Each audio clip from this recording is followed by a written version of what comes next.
Hello, everybody. I am so excited. I am so very excited to have all of you here for the very, very first edition of Scramble Chats, where you and I are going to be going behind the scenes of so many fun things that are happening in the world of children's literature in India. And I'll be talking to people who are making those things happen, doing fabulous work. We'll just get to see what goes on, all the hard work that's going on behind the things that are happening, the movers and the shakers, and the utterly, utterly lovable people that the kid lit industry here is. And we'll be talking to storytellers, and we'll be talking to book people, we'll be talking to publishers, we'll be talking to booksellers and clubbers, book clubbers, and a whole host of people, and just anybody and everybody who's making this entire world of children's literature so much more fabulous and fun for all of us. As you can see, I'm really excited, and it's going to be a series of chats that we'll be having. This is the first one, and I'll be introducing my very, very first, most loved guests in just a bit.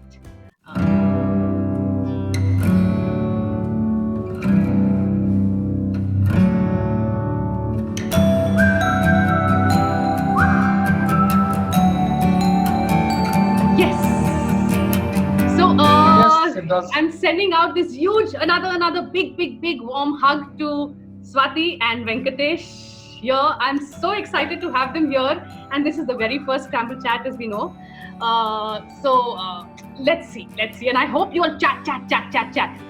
Venki, I must tell you people, if you haven't been at the receiving end of Venki's deadpan humor, I hope he displays some of it here, and we are all left wondering who he's trying to get the better of. So let's see. And Swati, in your own sweet manner, the way you just sort of embrace all of us together, we want that Swati right here today. Okay? Yes. All right. The very first thing, the very, very first thing.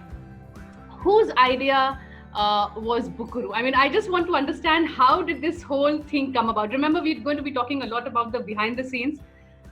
So whose idea was it? Kiska dimag chala? Okay, let's have Bookaroo. Name kaise aaya? And all that. Fascinating question, actually. because it wasn't one person's idea. I know it started off, it must have started off various places, let's say. Okay. For us, it started off in the bookstore. We had a bookstore that time, Eureka. Yes. So we used to have this small events. You have also seen the place. It's around 100 square feet. We used to have small events inside the place, and 15-20 kids full. There's no way we can get in more children. So we used to go to, like, in the park next in the Jampana Forest, or one of the community centers. So the thing started growing, and that's when we first thought that, why don't we make it a little bigger? Now, while we were thinking on these lines, we discovered some other people also working on thinking on these lines. So now, Swati, we had an invite from the IHC. Yeah, I think it was the HCBF, I think, which Deepa used to run for many years. Right. Yeah, Deepa, so we and, actually, yes. Deepa and Devika used to run that. Fabulous. It was a weekend event, and school children used to be there. Yes. Mm-hmm. So we actually met there once or twice, and in fact, they invited us to speak about Heek, how Heek came about, and how does a children's magazine work, how do you do editing and all of that. And I think with one of those meetings, we had, because you're talking about it, suddenly names are coming to mind. I think Sampurna, my Pratham book, Sampurna and Manisha, and we kind of met on the steps of Habitat, and we said, we should have and that time I think we were toying with the name of a Delhi Children's Literature Festival, a bit like the Habitat Children's Forum. Yes. It was like Delhi Children's or something. And then I think, talking to you today is so odd, because I think one of our early meetings was in Cafe Turtle. So it's so odd that we are talking about it today when that article has come out by Priyanka. Yeah. And it was that Cafe Turtle, actually, the one in Khan Market, and we sat there, made notes about, what kind of activities, will it be a day-long event or something? Because before that, what had happened was, Richa, while we were doing the sessions in the bookstore itself, you know how Joe came in as a customer sometime in 2006 or 7, Venki? I think 7 maybe. Six, I think she came for a recce of Delhi. Yeah. You would know, Richa, when was Time Out launched? Time Out was launched Time Out Delhi. I am forgetting now. 2005. So it was perhaps 2006, 7 or something. I think. 6 or 7, and that was the time Eureka was featured in the first issue of Time Out. Okay. You know, places to go Samina to, something like that. Yes, Samina did. Yes. Samina did that one. Yes. And Joe, in fact, saw that article or that listing and came to see the bookstore to believe whether there could be a children's bookstore, really, you know, an all children's bookstore. My God. So that's how we became friends. And then, you know, gradually she would say, can I volunteer for this? Can I volunteer for that? So while we were doing those sessions, which we had already started to, we sort of thought that interestingly, I wasn't there when she came to visit the store. Fact or just so she calls me after this lady leaves. I used to work. I still do, but she said there's this woman who come and very interested here, and I said, yeah, she's going. She's not coming back. I can write it down as well. I just said that, you know, she had read it in the new magazine, and she came to see, and it was quite nice because she knew most of the titles, and we got talking about you know, books and all of that. Anyway, so to cut a long story short, then I had approached a certain venue, you know, to probably think whether we can do a one-day event. Now this part, which I'm not sure whether it was before the Habitat meetings or after, but certainly there was a one page. So it was like there was a lot of overlap, because in the mean we had also met Anita Roy and Urvashi and all that. They were also like, you know, we were generally chatting about these things. So a lot of overlap. So there's no clear cut. Yes. I remember the time we went for the GBO meeting. You know, there was a meeting at GBO also, and where all the publishers roundtable happened, and we sat there and kind of very, you know, bravely said that, but we are doing it this November or something like that, where we had not a penny in the bank kind of situation. And the GBO would have happened in August or September sometime. That's right. That's right. Yes. It's like 3 months. So we did a scramble. You know? Yeah, I like that. You announce it to the rest of the world, and then you go about.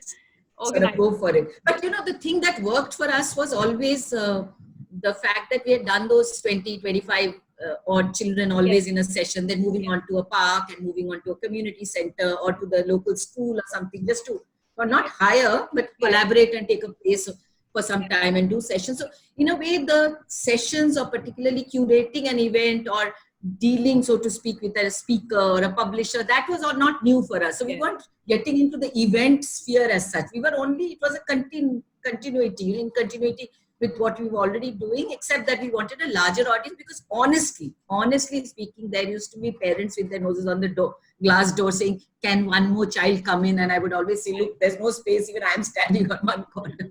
So those were really lovely days of Eureka, you know. So anyway, so that's how it kind of we hope like that the second innings of Eureka will be just as sweet, or if not more. I mean, it's going to create a new generation of readers, young readers, who will grow up to be absolute bookworms. Yes, let's hope. So also after we did this, not an announcement, after we did this thing of telling people that we're going to have a festival, then we had to, like, all of us get together, plan. That's when Subhadra Sengupta also joined us. Yes. And a lot of people came in, and a lot of brainstorming used to happen almost every day, because there was hardly any time to get the festival up, you know. Yeah. So I mean, typically, so that's when that's how I was talking. I think why he mentioned was the name. So we all pitched in with names, and Bookaroo was the name that Subhadra coined actually, and it stayed with us because every one of us said, "This is it. This is it. This just, you know, kind of signifies." The excitement around just exactly what we had in mind. You moved from Bookaroo to Bookaroo Lit Fest, the whole thing. I mean, that was meant to be. I think that was always it was always meant to be a literature festival. In fact, we didn't think of anything else apart from a literature festival, which would just kind of be a children's literature festival. So yeah. Venki, you need to move, I think. Venki, I have a feeling your voice is, it's breaking. Just another room or something. Yeah, please. I don't have. I just have a one-room set. See there. We just saw it. Okay. But I can move, but it doesn't help. See, because I'm on the phone. Venki, it's not, your voice is breaking. It's breaking. It's not audible at all at times. What, so we might be missing out some nuggets. 1 second. So Swati, so while he's figuring out whether to move into a 2-bedroom house now or 3-bedroom house now. See, Venki? Okay. So Swati, how long typically, I mean, for each, the big one, the Delhi Buckaroo that you'll organize, typically how long does it take to get all of it in place? So if it happens in the last week of November, when do you all start acting on it? We start actually immediately after the last one gets over. So we take about a month's break and start writing, because you see now what has happened towards the last, I mean, in the last few years, what has happened, a lot of publishers are working around Buckaroo also. Right. So they want to get advance information so that they know which books to promote where. There are themes, there are authors who are in those cities or nearby.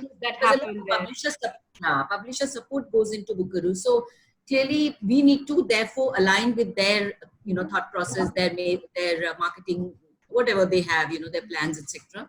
So that's why to say that when do we start? We start right away, and we start in a very sort of systematic way. We send out a mail, the common mail to everybody.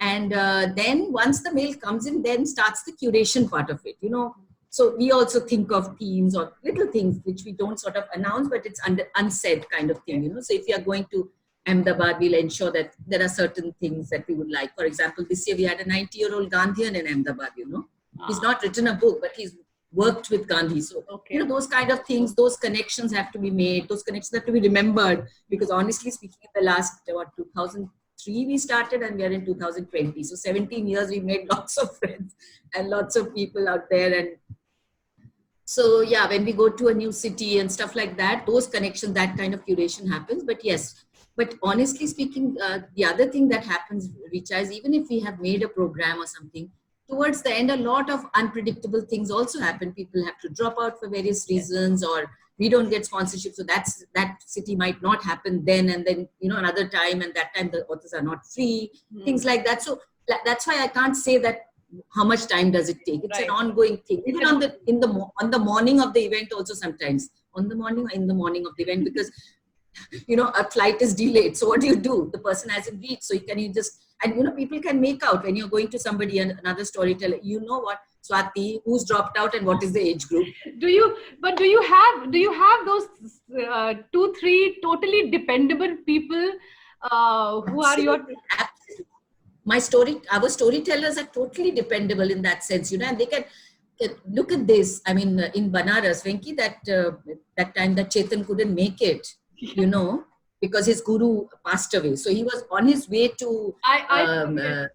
Yeah, you were there in Banaras, right? So you saw how we quickly had to adapt, and and somebody really understood what he was going to do and adapted according to that session. Because you see, children don't know this has happened, so they are coming with a thought of that was, I think, a mishmash of animal stories. Yes. I think Chetan was going to do. So the person who took over quickly, went through her, and had to adapt to it. So that is something. Filing system. And there have been cases. Can you hear me now? Yes. Yes. Okay.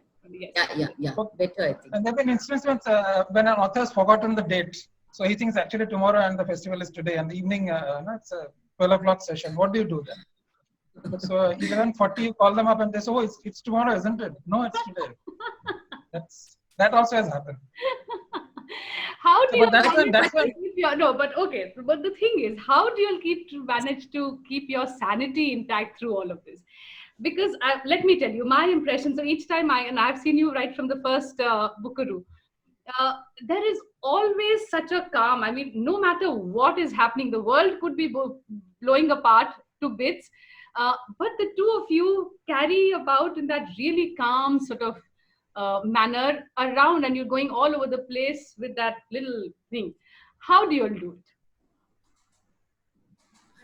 it? It's not planned, but one thing that comes to mind, Venki, you can carry on from there, is that I think possibly we are just focusing on the child. I mean, I know it may sound very odd in a festival atmosphere. What am I trying to say? Perhaps let's say not child, maybe the audience. I mean, if you were to look at it from an adult world's point of view, is that because we are looking at the child, we are thinking, what is the child going through at this time? And what is it that she wants? So once we keep that in mind, I think everything else falls in place. Then you don't worry what is an adult thinking, or are they going to come and sort of, I don't know. I mean, I'm just saying that when you do that and you do it from your heart, maybe the adult also understands why you're doing that. So you feel calm about it because you're constantly looking at children. What are they doing? Where are they? Are they happy or not? You know, no scolding, no shushing, no all of that. So we're just constantly just in that mode, you know, perhaps at that time. Later on, we must be thinking about it and saying we could have done something better. Or, I don't know. Isn't that so, Venki? What would you say? That and the fact that I think I may sound boastful about this, but the planning is like almost impeccable. So if anything goes wrong, that thing had to go wrong. So we can't do anything. We can't do anything about it. So it had to go wrong. That's why it went wrong. Yeah. Okay. And no point losing our. There have been stories where we had to go behind a tree and lose our cool and all. But okay, so those are the stories that need to come out. Okay, on Scramble Chats. Okay, that's what we want to hear.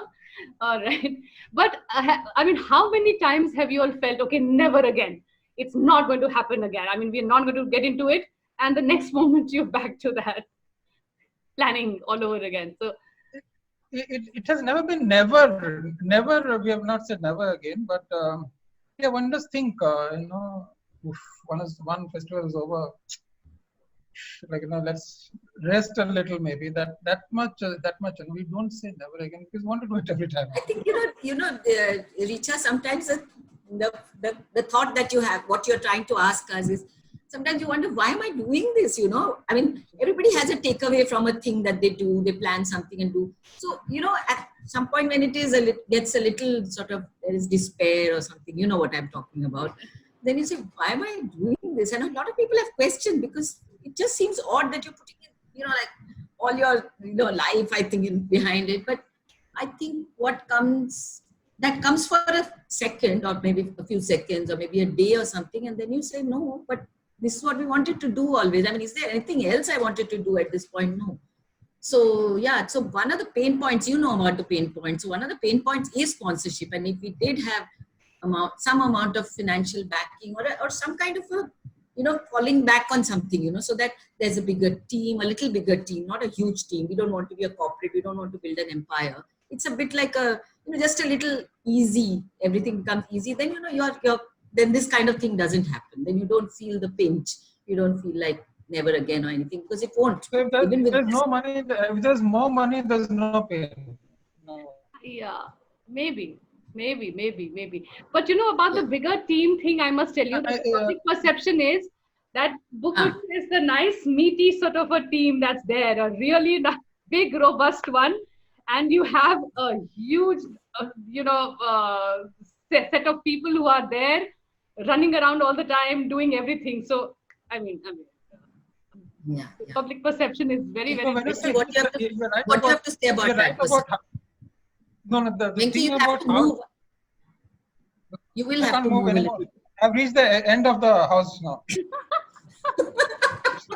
So, what I'm trying to say is that things click. Like I said, it's a huge team, but what people fail to realize is the volunteers who help us. That's very important. That's like a backbone for us. It's a huge team, but it's operative word is volunteer, and they all help us with setting it up. Not just Swati and I was probably responsible for the entire thing. It's a huge coming in of people who help us. Yeah. Do you have the same set of volunteers coming in mostly, or you have newer young people coming on board? New people everywhere. Most of the time, new people. Okay. And how difficult is it to get volunteers on board? Of late, it has been difficult. Okay. One reason was there was a change in semester systems or something, so we used to get them from college. Right. So that change has happened. A few other changes have happened, like there have been a lot of festivals, and a lot of festivals and big festivals where people volunteer, and sometimes, because Buckaroo is a lot of work, lot of hard work.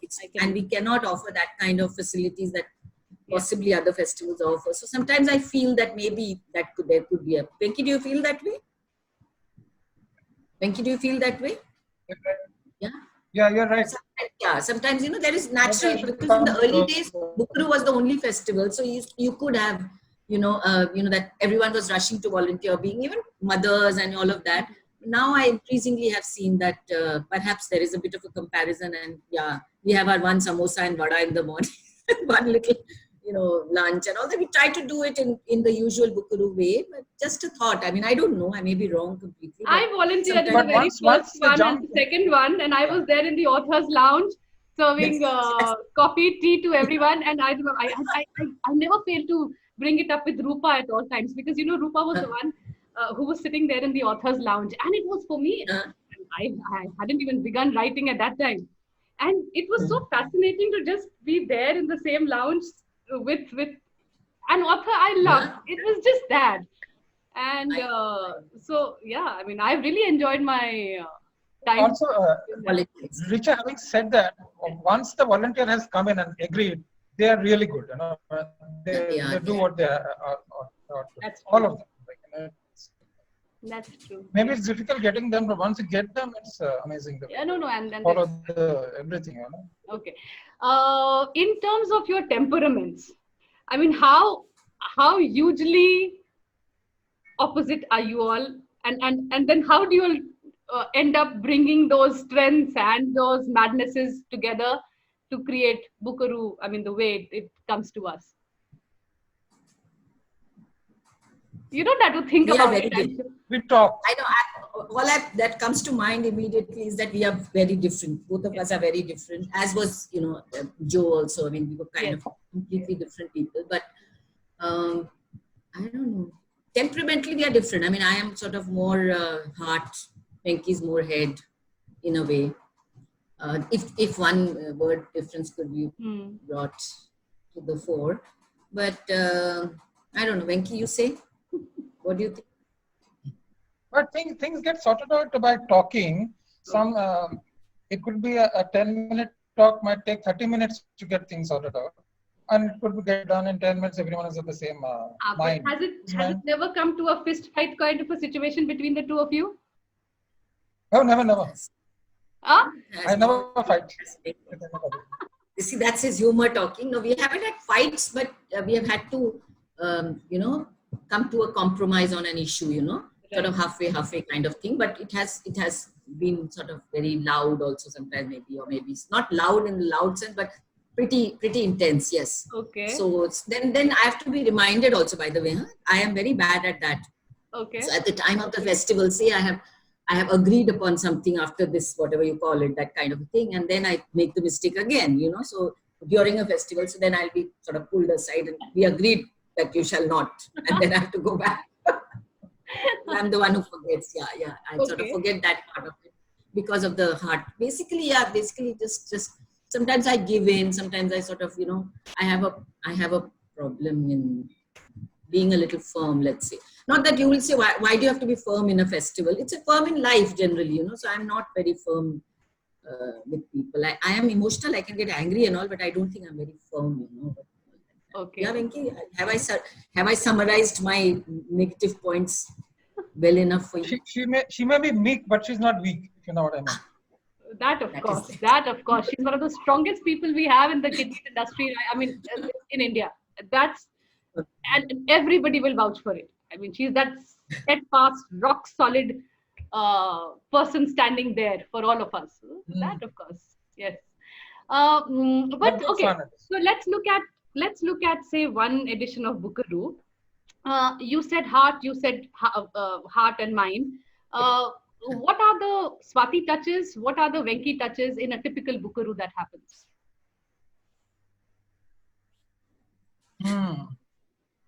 What? Yes. Touches. Yes. So that, the next time we step into a Buckaroo, going for a Buckaroo. I am more comfortable troubleshooting. Yeah, that's true actually. Yeah. So when you were saying that... I don't step in. No. What Richa, you were saying about why does it look so calm and all of that? Because Venki handles most of the stuff which I don't even get to know. Troubleshooting, as he said. So, while Buckaroo is on, you may be engaged with something else totally, and you may not even get to know some of the firefighting situation that Venki is in at that moment. Is it? Yeah, he will not tell me also. Yeah, that's the point I'm trying to say. Because if he does tell me, you'll probably be able to see it on my face because I'm not very good with camouflaging that. So most of the time he manages all the trouble. Look at this simple thing that we kind of lost the, we had a problem with venues twice or thrice in the Delhi Buckaroo's life. Yes. And all 3 times Venki would be somewhere out there managing that while there are, if I may use the word, softer, things to be done, such as managing, talking to speakers or having a Buckaroo pre-festival dinner or something like that we are having. So I'll probably be managing that, or managing the sessions, or managing the stationery and stuff like that, while Venki is doing the, this is also tough, it's difficult work, but what I'm basically saying is, he manages. So that way shall we tell her about 2017? Of course. Knows. What happened? Of course. She knows about it. So, I don't tell Swati because she's the world's worst actor, She can't keep it inside. So 2017 is the most interesting thing which happened to us. 10th year of Buckaroo. We had a big splash. We wanted to make a big splash, and everything is ready. This is on the Friday of the festival week. So we get a call from. This happened in 17. Happened in Children's Park, India. Children's Park. I remember the crisis also. So yeah. Yeah. So we got a call and saying, no, you can't have this festival here because it's a high security zone and all that. So I said, but then we argued on the fact that we have permissions, He said, no, but your permission hasn't come to you in writing, has it? It's just been on the thing. Anyway, so to cut a long story short is, we had to, it was a Friday, it was a Friday evening, next 2 days were holidays, there's no way one could do anything about it. So I think till around 10 in the night, we've been working with various government agencies who we probably we got to know to someone, and we went to the office, sat there for hours. At 10 o'clock, we get the permission to start do the festival. And imagine everyone is ready, waiting. We have this, international. Yes. It includes unlimited minutes just now. Really? Yeah. So I would love it. Saved by the bell, just like 2017. Yes. So that was very interesting. It was very tough. We went mad, but it happened. And it was our 10th edition, so we had a little bit of a we made a presentation. I must tell you that. So all this would have happened, and then suddenly we see, and your dinner is happening, by the way. If all of us are there, and then we have Venki coming in, making in a late entry sort of thing. And I think, Swati, you announced then that okay, this is something. Yeah. Remember? Till then it was, couldn't focus, eyes were at the door, didn't know what was happening because But I must tell you camouflage. You said you can't do that, but you did it very well. All right. So, yes, you did. And the phone wasn't working there. If you remember, we were in a basement in Habitat. So we could not. We weren't able to get Richard, this was one of the situations where you cannot not afford to tell your partners, Swati and Joe, that this is happening, because it's the end of the festival almost, isn't it? Yeah. It can't come as a surprise. So that's why everyone had to be told. And but we have had fabulous partners, Richa. Since we are talking, I have to tell you that even that night, the people who do our decor, who have been with us for like 6-7 years now, they had stopped work, but the boys had not left the venue. They were sure that, if it has come from whichever body the message had come to us from, that it wasn't going to take place, but they hadn't left the venue. They hadn't picked up because the people had come and said, come on, wrap up now. This is not happening. So they were still waiting with the stuff. The trucks were waiting outside. So the moment Venki came in, and he had already spoken to them overnight. I mean, usually they work overnight, but that enthusiasm and that expectation that yes, these guys might be able to pull it off, so by next morning you couldn't make out that the tents had been up, the 2 indoor venues had to be created, remember, and we did all of that. So it was, we're thankful to everyone. whoever. Personally, my stock went up with them hugely, like, Right. That's one. And second thing is that the interesting part is the people from where we are supposed to get the permissions from. They all came for the festival. Yeah. Excellent. That's right. Right. That's right. Right. That was nice. And praised us also, said, "ये अच्छा, इतना अच्छा बच्चों के लिए आप कर रहे हो इतना." I mean, words to that effect. Yeah, I know. In fact, actually, one anecdote from that, additional anecdote from that is when the festival ended, and one of these gentlemen, he was there for both days, all through the days. Okay. So he said, "मैं retirement के बाद यही करने वाला हूँ आपके साथ." How wonderful! I mean, just the sheer love that all of you have amassed over the years, Swati, Venki. How does it feel to get that? I mean, there is a huge amount of goodwill that you have all over, and more than goodwill, it's the love. I mean, you can just feel it everywhere. That is true, actually. That makes us. That's the driving force. That's the driving force. Right. Anything, any new idea we have, even now this Lit House idea that we just came up with, is we just sounded out people and they sort of agreed, and at such short notice, and just 1 month, and we've done 23, 24 sessions, and everybody kind of pitching in. So many children, reach 1,400 children in a month is not small, all the schools that we went to, and so I'm really grateful. I mean, it's both ways. I mean, there must be something they get, and of course we are hugely enriched by all the associations that we have made. So it's a two-way thing, I suppose. So, And suppose, I mean, the day your one edition of Buckaroo ends, what is the first thing that you'll do when you get back home? Venki should be able to say. What do we do, Venki? A drink, a relaxing drink. Okay. Swati, you? That's it. Yeah, same. We have to sort of call it celebrate, call it whatever. Yeah. It's a because we really don't. Before that, we just don't. It's not as if we meet that often, but that evening we definitely have to. It's become like a custom, actually. Yeah. So we do that, and then favorite drink. Obviously, go to favorite drink. For me, it's gin. Okay. Venki, it's rum. Yeah. So whatever time of the night it is, I still have though gin is not. I mean, it's like a day drink, I suppose. Yeah. But that's what I meant by saying we're not that used to or something. But that one evening. But you can't relax too much because there's still some wrapping up leftovers. So, some things. Yeah. So that's again your capital P, pain point, capital P, resources. If we had that, maybe perhaps we could have, sort of just given instruction. But here we have to physically be there and kind of ensure that the venue is given back in the way we got it. The books have gone back, and all of that we have to stand there and oversee everything. So all of that is there. Yeah. And is there a difference in the way one gets the satisfaction in from, say, the way your Delhi Buckaroo happens and the ones that happen across the other cities? Is it about satisfaction, you said? I mean, the kind. Yeah, certainly, Venki, we would say that the other cities, it's totally different. I mean, totally different in the sense that Delhi, first of all, Delhi is home. Okay, so, there is that other thing of you're traveling from home, going there, we know who to call up if something's not happening, not working out, all of that. We are familiar with the, pitfalls of the city, etc. But when it comes to the other cities, we are based out of that place. So we are totally dependent on whoever is our local partner or friends or so in some ways it is a bit inhibiting.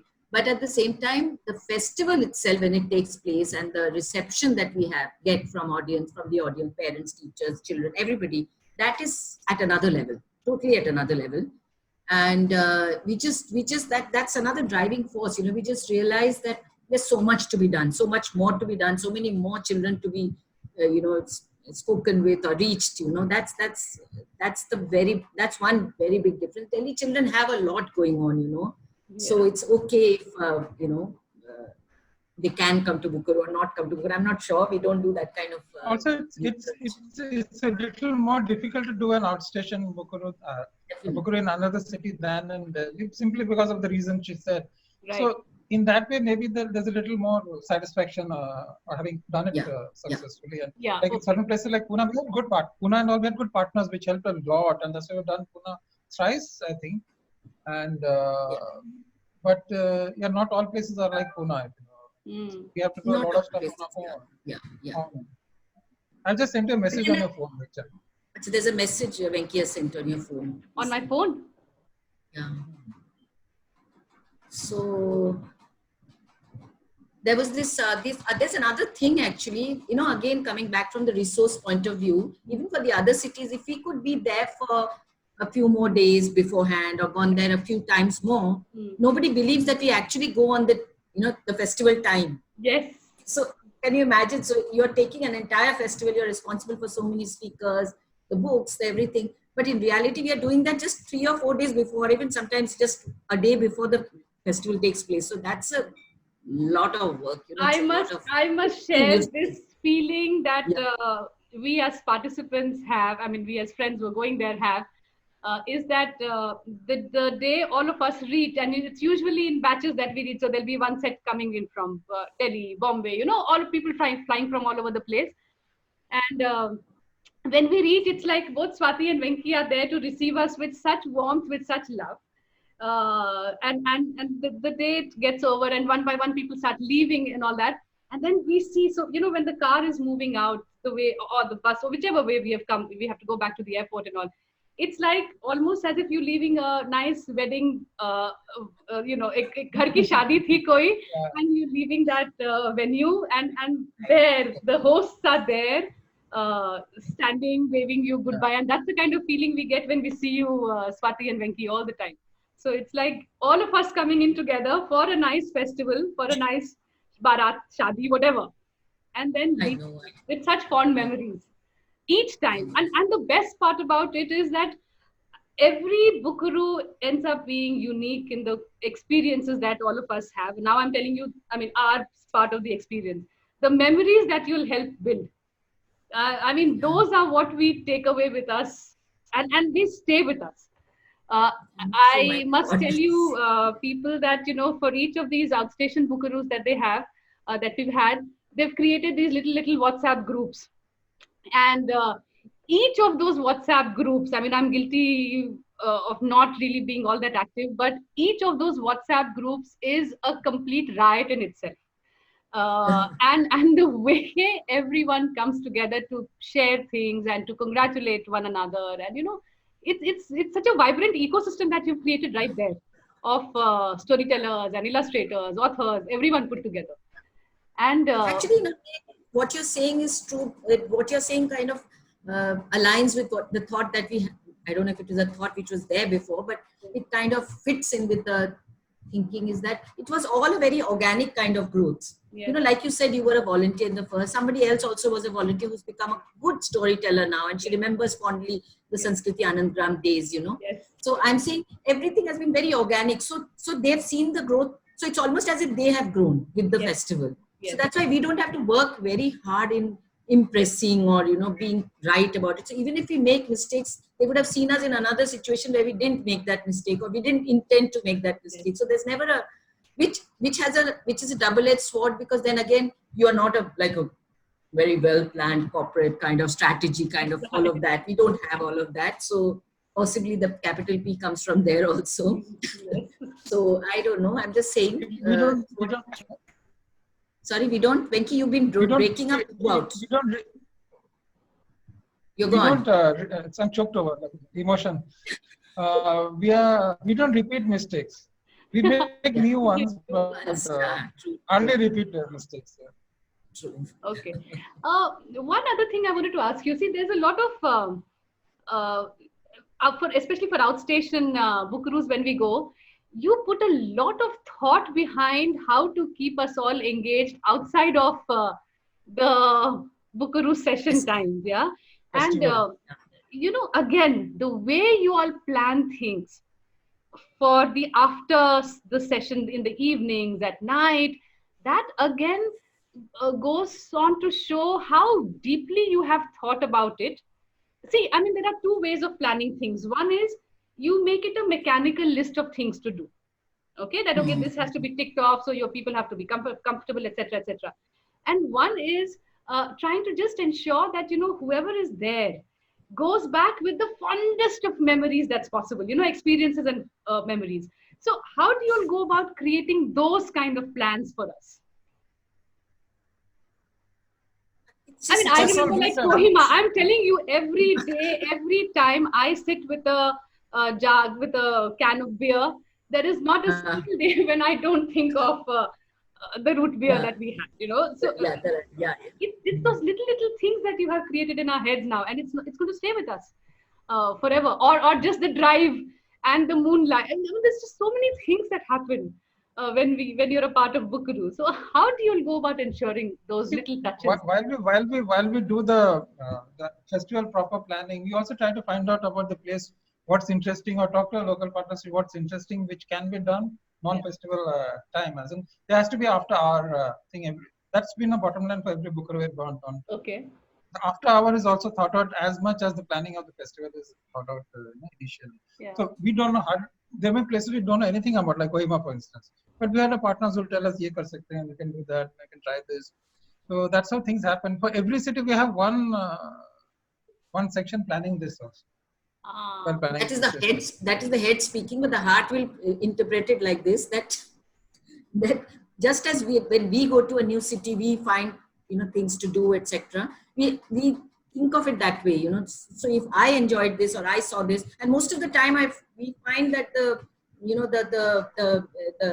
the thinking is similar amongst the authors and us, So if we had liked a certain kind of thing, a craft museum or the caves or something like that, we know automatically that this is something that will appeal, We do have a conversation. It's not as if that is the only thing we had planned. So we do have a conversation amongst ourselves with the local partners that should we do this, should we do that, and then it turns out to be, one of the things that you see finally you experience. So comes from our own experience.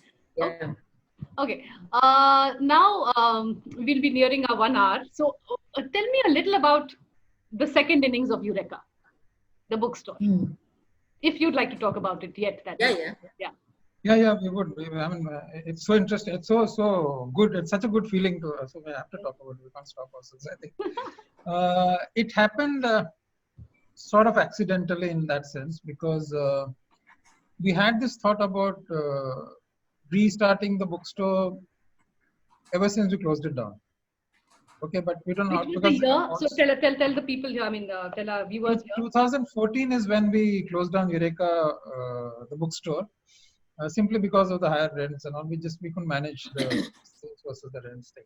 So, but we shifted out. Then we focused more on Bookaroo, and we shifted into Nehru Place. But at the back of the mind, there's always this thing: if only we could have continued with the bookstore. It would have been great fun. We love the bookstore. So while we had met Mr. Pramod Kapoor of Roli Books for some things during just before Bhopal, I think. Let's say around October, we met him for something, and just generally talking. And then they have this bookstore called CMYK in GK2, the market. They're just below the office. So while and it didn't, nothing much happened. But when we went to Bhopal, he called us. He said that, listen, there's something interesting. And why don't you come over? I said, I'm in Bhopal just now, so maybe once we return from Bhopal, we can. So we met him after we came back from Bhopal. That's around early Jan. And he said, listen, I've got this space here. Why don't Eureka and CMYK partner together and start a bookstore here? So we didn't need a second invitation. That's for that. And, a lot of the role is very important in this whole scheme of things also. And I want to add that at the time when we planned in the beginning, the January, February months, we were thinking at a different pace and all of that, right? And then this whole, pandemic erupted. Yeah. So we don't know if we would have continued had it not been for assurances from them. Both Kapil, Priya, all of them have been constantly sort of encouraging and being supportive of this thing. Otherwise, how on earth can you think of opening a store at this time? So, while you had all your plans and all that's in a GK2 market. Yes, GK2 market. So, and people won't nobody will in their right minds would think of starting a retail thing. So I'm just looking forward to this association beyond, again, as you say, our associations are like that, beyond this just an arrangement between two people. It's more of like-minded book lovers who are getting together to give an experience to their readers, whether we do it online, offline, how deliveries, all of that. We had planned a lot of events also because there was reasonably more space than the old Buckaroo, old Eureka. But obviously the events thing will have to be online as of now. But without this association, it wouldn't have been possible. So frankly speaking, the second inning of Eureka it's totally dependent on this association that we made with them. And we're so happy that we are still able to pursue this. Yeah. Yeah, but that's not going to take away the passion from the Buckaroo bit of it, of course, because how will you manage? How will you manage everything now? Because Buckaroo is also huge. I mean, spanning cities, countries. How will you all put your resources in? There won't be much change because we used to do it when we had Eureka also. Remember 2008, 9, 10, 11, 12, 13, 14, we did Buckaroo and Eureka simultaneously. Yeah, and we also, did we have Malaysia then? No, we didn't have Malaysia then. We had Malaysia in 2015. 15, 16 and 17, 3 years. Yeah, but still, it will be tough. I know it will be tough, but since we have some experience of having done it before, so we'll probably use that. Forgetting the age factor completely, as you can see. Totally forgetting the age factor completely. Yeah. So that's that, I think. Yeah. Okay. Any in these last so many years, even a single day where you've not thought of Buckaroo at all, when it's just been a Buckaroo freed mind? Impossible. Except for some personal stuff that was happening at some point. Some stuff happened. Like I was just telling Venki that was one time. But honestly speaking, even at that time, I mean, everybody goes through personal, trauma, so things happen. So even that time, I have to say that, both of us, we've been through, troubled times. Everybody goes through them. Buckaroo has actually, the Buckaroo community has, supported you, been there all the time. So really speaking, the question that you have, we can't go too far away from this, because there are all these friends, associations that we have made, they're always sort of embracing you and keeping you together. Even now that we are talking to you at this time about this, when the online on-ground festival, we don't know. I mean, we plan to do it in November. We don't know what shape or size it will be, but we are still talking about Buckaroo. So, at all times it has been there, omnipresent. Yeah, Venki? Yes. Yes. You can't take Buckaroo out of us. It's a simple thing. Great. So I think we'll end on that note. I like, you can't take Buckaroo out of you both, and that's how it has to be. Yes. Great. I mean, but I must tell you, it's always such a warm feeling chatting with both of you. I mean, offline, online, wherever. Yes. But I have to say one thing, Richa, while we agreed that we will talk to you, we are not good with talking. Honestly speaking, this is not who we are. So if anybody was to see us talk and figure out, are these the Buckaroo people, please, you can make your own opinions if you want, but we are not great with being sort of how do you present yourself and how do you speak and all of that. That's okay. You're not presenting yourself here at all. I'm drawing things out of you here. So, and I give you no choice. That is why the conversation is happening. Nice. So wonderful. Thank you. So wonderful. I mean, it's been a lovely chat, and this is the very, very first time I'm doing this, right? So for me also, it is just as important as, I'm not comfortable talking at all. So, I mean, that makes 3 of us, and good that we had this chat. Yes? Thank you. Thank you so much. Bye. Bye.